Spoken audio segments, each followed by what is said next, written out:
नमस्कार दोस्तों, स्वागत है आपका एक्सएम के फॉरेक्स वीडियोस में। मैं हूं आपका होस्ट प्रणाल रंदानी और आज हम बात करते हैं एनएफपी के बारे में। एनएफपी मतलब नॉन फार्म पेरोल्स क्या होते हैं और इनका उपयोग कैसे किया जाता है, ये हम आगे जाके सीखते हैं। तो दोस्तों, इंटरेस्ट रेट अनाउंसमेंट के बाद शायद एनएफपी या नॉन फार्म पेरोल सबसे ज़्यादा महत्वपूर्ण अनाउंसमेंट होगा। और यहाँ पे क्या होता है और यहाँ पे एग्जैक्टली हम लोग किस तरह से समझने की कोशिश कर रहे हैं एनएफपी अनाउंसमेंट्स को, वो समझते हैं और वो देखते हैं। शुरुआत में ही आपको कह देता हूँ, अगर आपको जानना है एनएफपी कब आता है, एनएफपी नंबर्स कब आते हैं, तो ये first Friday of every month में आते हैं।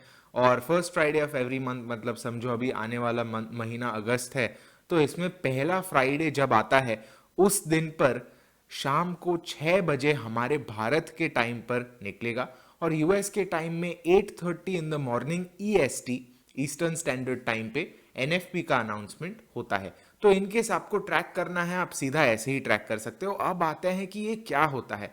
एनएफपी मतलब क्या? एनएफपी मतलब कितने पेड वर्कर ऐड हुए हैं यूएस के इकोनॉमी में। मतलब अगर हम लोग समझो मानते हैं ये यूएस की इकोनॉमी है, हम लोग देख रहे हैं कि यूएस की इकोनॉमी में कितने नए जॉब्स ऐड हुए, कितनी नई नौकरियां ऐड हुई है इन सेक्टर्स के अलावा। मतलब अगर कोई फार्म में या खेती में अगर कोई काम कर रहा है तो उनको हम एनएफपी में नहीं गिनते।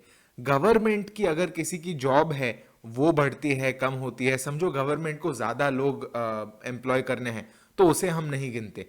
प्राइवेट हाउस होल्ड एम्प्लॉयज मतलब नैनीज होते हैं और जो वैसे सारे जो प्राइवेट हाउस होल्ड्स के लिए काम करते हैं उन्हें हम यहाँ पर नहीं गिनते। Employees in non profit organisations, अगर कोई नॉन प्रॉफिट ऑर्गेनाइजेशन में काम कर रहा है और समझो कोई नॉन प्रॉफिट ऑर्गेनाइजेशन में जॉब्स बढ़ रही है या जॉब्स घट रही है, उसको भी यहाँ पर काउंट नहीं करते। एंड फाइनली प्रोप्राइटर्स, प्रोप्राइटर्स मतलब जो वन मैन शो होते हैं।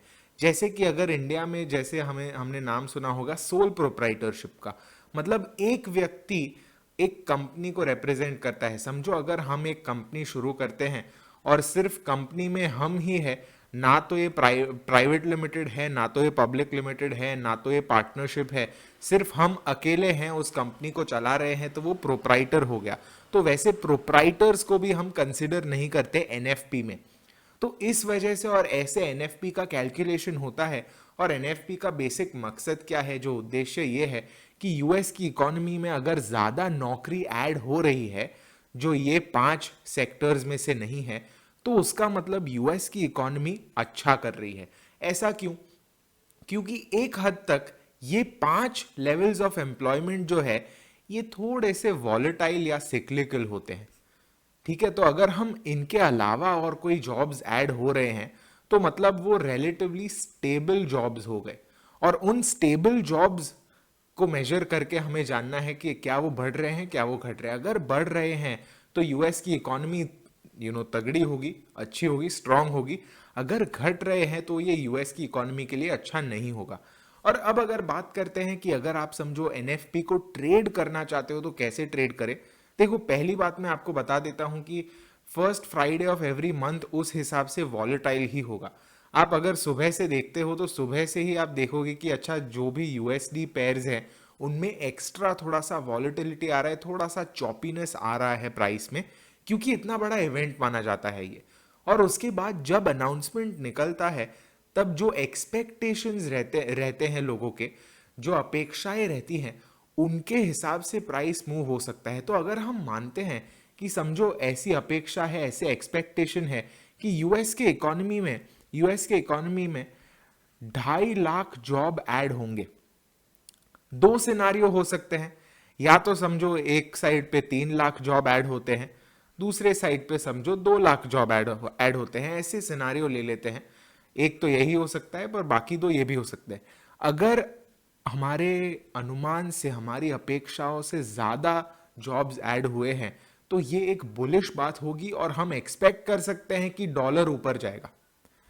अगर हमारे एक्सपेक्टेशन से कम जॉब ऐड होती है तो डॉलर नीचे जा सकता है। तो ऐसे वॉलेटिलिटी शेप अप होगा और वॉलेटिलिटी सुबह से, हमारे समय सुबह से ही स्टार्ट हो जाता है। एंड देन फाइनली हम लोग 6 बजे हमारे समय में थोड़ा सा वो वॉलेटिलिटी पीक होते देखेंगे, जिसके बाद थोड़ा सा प्राइस एक्शन थम जाएगा और शांत हो जाएगा। तो ऐसे कुछ बेसिकली वर्क करता है एनएफपी का अनाउंसमेंट।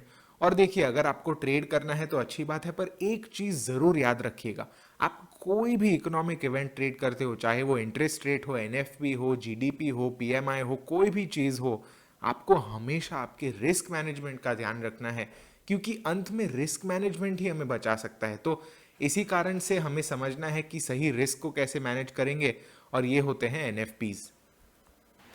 तो मैं आशा करता हूँ आपको अब समझ में आ गया होगा एनएफपी क्या होता है और इसकी इतनी महत्वपूर्णता क्यों होती है, और लोग इतने सारे ट्रेडर्स इसे क्यों फॉलो करते हैं। और मिलते हैं हम आने वाले वीडियोस में। सब्सक्राइब ज़रूर करना इस चैनल को। See you in the next. Happy trading, happy analysis, and thanks for watching.